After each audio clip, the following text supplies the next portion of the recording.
अफजाल अंसारी साहब का स्टेटमेंट बताते हैं आपके पीडीए पर। वो कहते हैं पीडीए को मजबूत बनाने के लिए यादव समाज को सबसे बड़ी कुर्बानी देनी होगी। तो 27 में रणनीति का जिक्र होता है और उन्होंने क्या कहा, प्रधान हम ही, बीडीसीओ हम ही, जिला पंचायत हम ही, चीफ मिनिस्टर हम ही, मिनिस्टर हम ही और प्राइम मिनिस्टर भी हम ही। तो क्या सिर्फ मीटिंग करने के लिए है बाकी लोग? तो आपके पीडीए को बेसिकली पिछड़ा, दलित, अल्पसंख्यक, आदिवासी अफजाल जी सवाल उठा रहे हैं और ये बहुत वायरल बयान है, आप जानते भी होंगे। तो आपका पीडीए तो बिखर रहा है। नहीं, उन्होंने कोई बात कही होगी, मैं एक लाइटर नोट में कुछ कहा होगा तो मुझे पता नहीं। देखिए, बीजेपी का काम है बात का बतंगड़ बनाना। अगर कोई बात हम बोल दें तो उसको देखिए, एक बात को जब 10 सुनिए, बीजेपी, एक मिनट अनुराग जी, बीजेपी सुनिए, बीजेपी यहाँ पे कहीं पे भी नहीं है। मैं एक्यूरेट उनकी जुबान से जो वर्ड्स निकले हैं मैं वो लिख के लाई हूं। मैं समझ गया। अफजाल अंसारी कहते हैं हम चले थे पीडीए बनाकर लोगों को जोड़ने, तो खाली मीटिंग में सब आए, पद पर ना रहें। सबसे ज्यादा कुर्बानी यादव समाज को देनी होगी।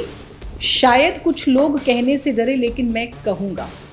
फिर वो कहते हैं प्रधान हम ही, बीडीसीओ हम ही, जिला पंचायत हम ही, चीफ मिनिस्टर हम ही, मिनिस्टर हम ही, प्राइम मिनिस्टर हम ही। मतलब यादव समाज के लोग ही बैठे होते हैं। बात है, सोचो नहीं, सुनिए, बात तो सुन लीजिए, आपका सवाल तो हो गया। क्या वो मीटिंग के लिए बाकी समाज मैं आपसे के क्या लोग? कह रहा हूँ, ये है समाजवाद। हमारे हर सीट पे यादव समाज के लोग रहे। हमारे यहाँ लोकतंत्र है। लोकतंत्र नहीं नजर आ रहा ना इस सुन तो लीजिए, स्टेटमेंट में। हमारे यहाँ लोकतंत्र है। लोकतंत्र में नेता को अपनी बात कहने का अधिकार है। अपनी समस्या, अपनी बात, अपना मन व्यक्त, अपना जो मत है वो व्यक्त करने का अधिकार है। बीजेपी नहीं है। अगर बीजेपी में इतनी बात कोई बोल देगा तो पार्टी में नहीं रहेगा, फिर उसे कुछ नहीं मिलेगा। सुन लीजिए मेरी बात, ये समाजवाद में ऐसा हो सकता है कि यहाँ पे हर व्यक्ति अपनी बात कह सकता है, क्योंकि हमारा नेता जो है वो लोकतंत्र पार्टी में रखते हैं।